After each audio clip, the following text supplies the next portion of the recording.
Je suis Anne Pioz, psychothérapeute et je vous accompagne à retrouver une relation sereine et intuitive avec votre alimentation. La pleine conscience du pouvoir est un podcast qui vous accompagne à reprendre le pouvoir dans votre relation avec la nourriture, à sortir des injonctions de la culture des régimes et à ne plus vous sentir seul avec tout ça. Dans ce podcast, je partage des outils, des réflexions. Je vous parle aussi de pleine conscience et d'introduire dans votre quotidien plus d'observation de votre propre fonctionnement. Je vous propose également des témoignages de femmes et d'hommes qui vivent ou ont vécu un trouble du comportement alimentaire ou une relation compliquée avec leur alimentation. Leurs témoignages vous permettront, je l'espère, de réaliser que nous sommes nombreux à nous retrouver pris au piège de cette relation toxique. Je vous laisse avec l'épisode du jour. Bienvenue dans l'épisode 86 du podcast La pleine conscience du pouvoir. Aujourd'hui, je vais vous parler du pourquoi et du comment il me semble très intéressant d'apprendre à vous observer et en quoi cela peut être aidant dans le travail que vous faites pour retrouver une relation apaisée avec votre alimentation et votre image corporelle.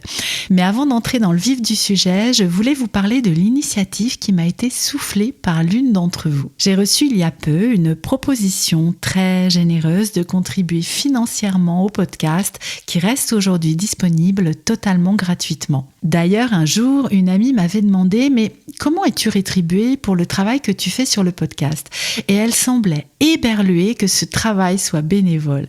Effectivement, nous sommes aujourd'hui 2 personnes à travailler sur ce projet bénévolement et je rétribue une personne, Katsi, rédactrice web qui s'occupe de la transcription de tous les épisodes pour le blog et fait d'ailleurs un travail titanesque et de grande qualité.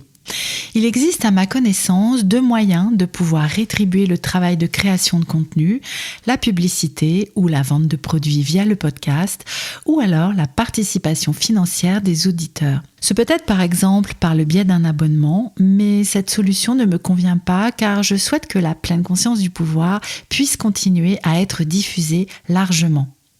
La publicité me met mal à l'aise et vous ne m'entendrez ou ne me verrez jamais, je pense, vous vendre des produits qui sponsoriseraient mon travail.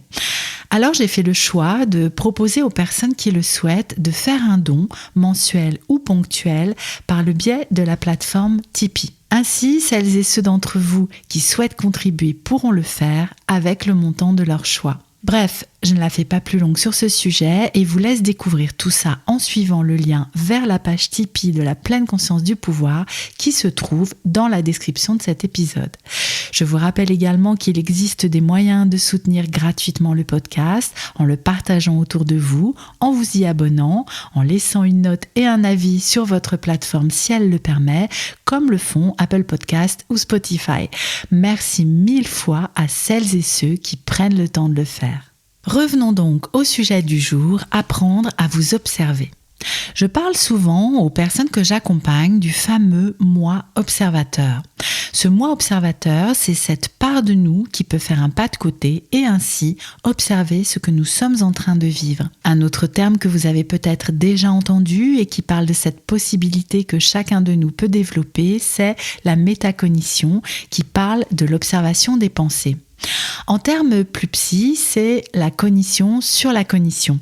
C'est développer la possibilité d'avoir des pensées sur ses propres pensées. Ce terme est plutôt utilisé lorsque l'on parle des apprentissages. Les processus de pensée pour apprendre, par exemple, et la capacité à savoir que l'on sait ou que l'on ne sait pas. Confucius en parlait déjà en son temps en disant « ce qu'on sait, savoir qu'on le sait, ce qu'on ne sait pas, savoir qu'on ne le sait pas, c'est savoir véritablement. » La part de nous qui observe, c'est un peu comme se regarder en train de faire du vélo et observer la façon dont on s'y prend. D'une manière plus large, le moi observateur va nous permettre d'observer tous nos événements intérieurs. Ces événements intérieurs, ce sont les pensées, et donc j'observe ce que je pense. Nos pensées, vous le savez, sont un perpétuel défilé. À peine l'une pop à la surface de notre cerveau qu'une autre se présente à la suite. Un peu comme le défilé d'un générique de film ou les nuages qui passent dans le ciel. On utilise souvent ces images. Ces nuages, parfois, s'agglutinent. Ils peuvent être doux et cotonneux ou plus sombres. Nous avons la croyance qu'il peut être possible de stopper nos pensées. D'ailleurs, c'est une croyance répandue sur la méditation de pleine conscience. Il s'agirait d'arriver à ne pas penser ou encore à ne penser à rien. Ce qui est impossible en fait. Ce que la pleine conscience nous permet d'entraîner, c'est la possibilité de choisir là où nous souhaitons centrer notre attention. Mais nous allons y revenir un peu plus loin. Les événements intérieurs, ce sont aussi nos sensations corporelles. Qu'est-ce que je sens dans mon corps? Où? Quelle intensité? Quelle forme? Comment ça évolue au fil des secondes, des minutes? Ce sont également nos émotions. Mon moi observateur va pouvoir les observer comme des événements à l'intérieur de moi, en particulier par le biais de mes sensations. Ces événements peuvent avoir un lien entre eux. Par exemple, une émotion va créer une sensation corporelle, une pensée va pouvoir induire une émotion, et nos comportements vont découler de ces événements intérieurs. Dans la thérapie ACT, thérapie d'acceptation et d'engagement, d'ailleurs si vous voulez en apprendre plus sur cette thérapie, n'hésitez pas à lire Le piège du bonheur de Russ Harris, dont je vous ai, je crois, déjà parlé. Dans la thérapie ACT, donc, nous proposons d'utiliser la pleine conscience pour observer comment ces différents événements intérieurs s'imbriquent et nous conduisent à avoir des actions qui parfois nous éloignent à moyen ou long terme de ce qui est important pour nous. En pratiquant régulièrement, nous entraînons cette capacité à observer, à faire ce fameux pas de côté et à défusionner nos événements intérieurs, en particulier d'avec nos pensées. Ces pensées, elles prennent la forme de mots ou d'images qui arrivent à notre esprit et qui bien souvent nous embarquent dans une suite d'autres pensées qui construisent petit à petit des scénarios, agréables ou désagréables. Sauf que ces scénarios ne sont pas la réalité. Ils sont fabriqués par nos pensées qui au final restent juste des mots ou des images. Vous me suivez ? Développer la part de nous qui observe permet de créer un espace parfois très très petit dans lequel nous développons la possibilité de choisir, de nous laisser embarquer par nos pensées ou pas. Et c'est un peu pareil avec nos sensations ou nos émotions. Les observer nous soutient dans la démarche de les laisser nous traverser autant que faire se peut sans les bloquer ou lutter contre elles. Peut-être aujourd'hui est-ce difficile pour vous d'observer tout cela. C'est normal et ce n'est pas grave. En vous entraînant à observer, vous allez développer cette compétence petit à petit. Cela demande de la patience et de la régularité. C'est un entraînement qui nous propose de développer notre attention, un peu comme un muscle. Et vous le savez bien, on ne court pas un marathon juste en ayant commencé à nous entraîner hier. Jen Chozen-Bays écrit dans son livre « 52 façons de pratiquer la pleine conscience » « Lorsque nous pratiquons la pleine conscience, nous apprenons à soustraire notre esprit de ses préoccupations habituelles pour le focaliser sur certains aspects de notre vie qu'il pourra alors éclairer. Nous entraînons cet esprit à s'alléger, à se renforcer, à s'assouplir, mais également à se concentrer sur ce que nous lui demandons de comprendre. » Elle insiste aussi sur le fait que cette observation devrait être dénuée de jugement. Ce moi qui observe, il observe, c'est tout. Il ne commente pas, il n'a pas d'avis. C'est une part de nous qui tend à être neutre. Le moi observateur va nous permettre de faire le choix de ce que nous décidons de vivre en constatant la présence de ces événements intérieurs. Par exemple, imaginons que j'ai la pensée suivante. De toute façon, ça sert à rien, je n'y arriverai pas. Même si c'est une pensée à laquelle je crois dure comme fer, m'entraîner à observer mes pensées comme des mots qui se présentent à mon esprit et non pas la réalité, va me permettre de faire un pas de côté et de me dire « Mais qu'est-ce qui se passe là? Est-ce que tu ne serais pas découragé en ce moment? Oui? Pourquoi? Est-ce vraiment vrai que tu ne vas pas y arriver? Comment le savoir avant même d'essayer? Est-ce utile pour toi de penser ça? Est-ce que plutôt cela t'approche de ce qui est important pour toi ou plutôt ça t'éloigne?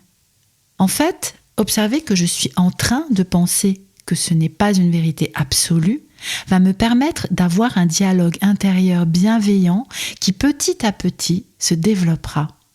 Cela ne veut pas dire que c'est toujours possible et même au début, c'est rarement le cas.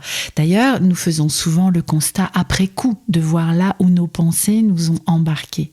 Mais encore une fois, c'est un entraînement. Cela ne veut pas dire non plus que l'idée, c'est de stopper chacune de nos pensées pour les observer. Parce que vous imaginez le travail.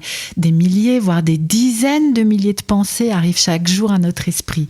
Nous pouvons, cependant, repérer que certaines ne nous font pas vraiment du bien. Parce qu'elles induisent des émotions difficiles. Comme dans l'exemple que j'ai donné. Penser que je ne vais pas y arriver induit du découragement, me met dans un état émotionnel plutôt difficile et peut me faire abandonner ce que je tente d'entreprendre. Peut-être est-ce ok pour moi d'abandonner et dans ce cas, je peux choisir de garder cette pensée et peut-être est-elle réelle. Si par exemple, je me suis fixé un objectif irréaliste, penser que je ne vais pas y arriver est plutôt une bonne idée pour finalement passer à autre chose. Mais peut-être est-elle juste bonne à laisser de côté afin de regagner en confiance et poursuivre ce que je suis en train de faire. En ayant développé cette possibilité de vous regarder faire du vélo pendant que vous êtes en train d'en faire, en ayant développé cette part de vous qui observe, vous deviendrez petit à petit comme le gardien en haut du phare qui peut observer l'état de la mer en dessous ainsi que les mouvements des bateaux que sont vos événements intérieurs. Et donc, les exercices de pleine conscience sont un moyen de le faire. Les audios que je vous propose au sein de l'accompagnement Indépendance Cannelle ou dans mon pack d'audio de pleine conscience peuvent vous accompagner dans cet entraînement. Nous consacrons d'ailleurs toute l'étape 2 d'Indépendance Cannelle à cet apprentissage de l'auto-observation. Il existe d'autres possibilités, par exemple avec l'application Petit Bambou que j'aime particulièrement et que j'utilise régulièrement parce que j'y retrouve dans les pratiques ce que j'ai pu expérimenter lors du cycle de pleine conscience de 8 semaines, le MBSR. Je vous en ai parlé dans l'épisode 23 du podcast dans lequel je me suis entretenue avec Virginie Dontanville qui est instructrice en méditation de pleine conscience. Cet entraînement peut aussi se faire dans des moments informels de votre quotidien. Par exemple, pendant que vous êtes sous votre douche, vous pouvez porter votre attention à l'eau qui coule le long de votre corps, aux gestes et aux sensations pendant que vous vous savonnez. Pendant les repas, vous pouvez prendre quelques instants avant de commencer à manger pour humer votre plat. Soyez attentif durant les premières bouchées aux textures, à la température des aliments, au goût, au mouvement de vos dents, de votre langue. Pourquoi ne pas ritualiser la conscience de vos sensations corporelles dans un mouvement comme l'ouverture de la porte de votre chambre le matin, le geste sur la poignée ? Le but n'est absolument pas de vivre toute la journée en pleine conscience, mais encore une fois, d'entraîner cette observation. Cela demande de la patience et peut-être pour certains ou certaines de vous d'être accompagnés dans cet apprentissage, comme par exemple en suivant un cycle de pleine conscience comme le MBSR, en vous abonnant à une application comme Petit Bambou ou encore en nous rejoignant pour la prochaine session de l'accompagnement Indépendance Cannelle qui propose pendant 12 mois de pratiquer régulièrement ensemble et de travailler sur votre relation avec votre alimentation et votre image corporelle. La liste d'attente pour la prochaine session est d'ailleurs ouverte et vous pouvez la rejoindre en suivant le lien dans la description de cet épisode. Je vais vous laisser pour aujourd'hui. J'espère que cet épisode vous aura encouragé à développer cette part précieuse de chacun de nous qui peut s'auto-observer, le fameux moi observateur. À bientôt dans un prochain épisode de la pleine conscience du pouvoir.